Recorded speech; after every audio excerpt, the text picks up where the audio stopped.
दोस्तों, हम सब जानते हैं कि गंगा मैया राजा भागीरथ की तपस्या से धरती पर आई।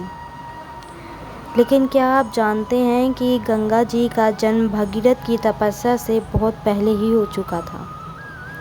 और क्या आपको पता है कि उनका जन्म किसी दिव्य गर्भ से नहीं, बल्कि भगवान विष्णु के आंसुओं और ब्रह्मा जी के कमंडल के एक खास रहस्य से जुड़ा है।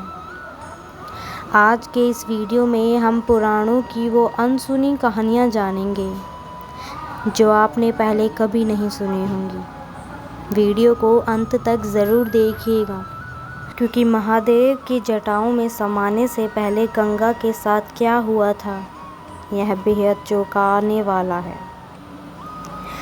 गंगा के जन्म की सबसे पहली और अनोखी कथा मिलती है भगवान विष्णु के वामन अवतार से।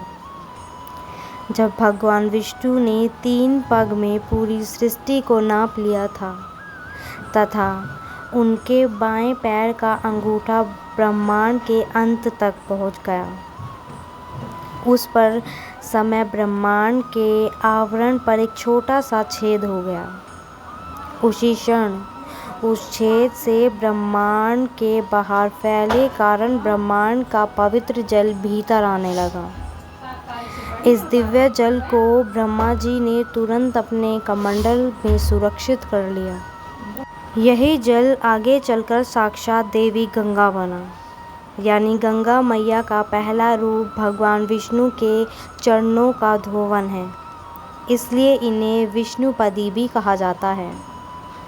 अब सुनिए वो अद्भुत कहानी जो बहुत कम लोग जानते हैं।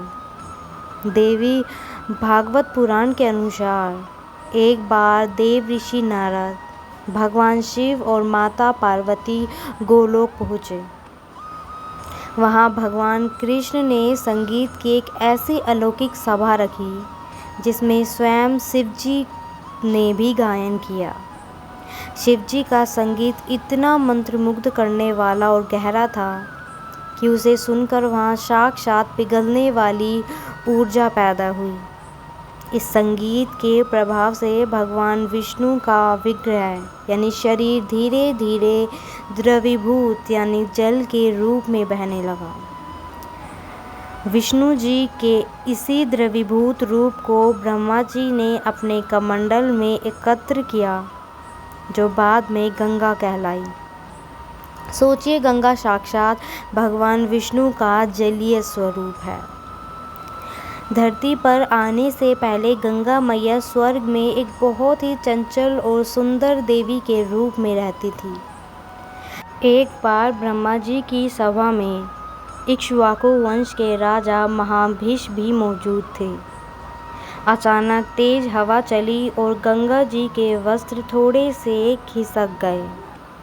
सभा के सभी देवताओं ने अपनी आंखें नीचे कर ली, लेकिन राजा महाभीष गंगा को देखते रहे और गंगा भी उनकी तरफ आकर्षित हो गई। यह देखकर ब्रह्मा जी क्रोधित हो गए। उन्होंने दोनों को श्राप दिया कि तुम्हें मानव रूप में जन्म लेना होगा और धरती पर कष्ट भोगना होगा। यही कारण था कि गंगा को शांतनु की पत्नी बनकर धरती पर आना पड़ा और अपने ही 7 पुत्रों को नदी में बहाना पड़ा, जो असल में अष्टवसु थे, जिन्हें श्राप से मुक्ति दिलानी थी।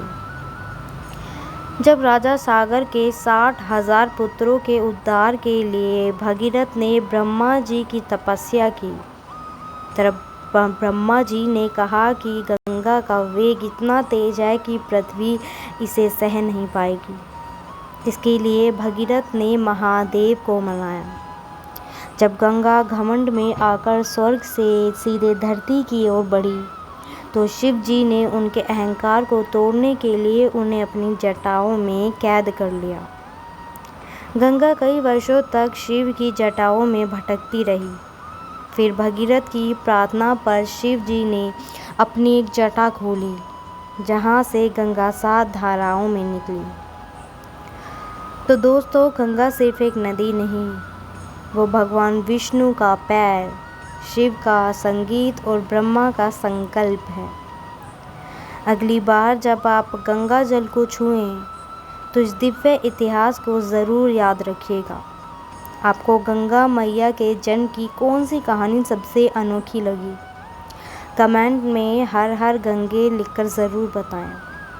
वीडियो पसंद आई हो तो लाइक करें और चैनल को सब्सक्राइब करना न भूलें। मिलते हैं अगली वीडियो में। धन्यवाद।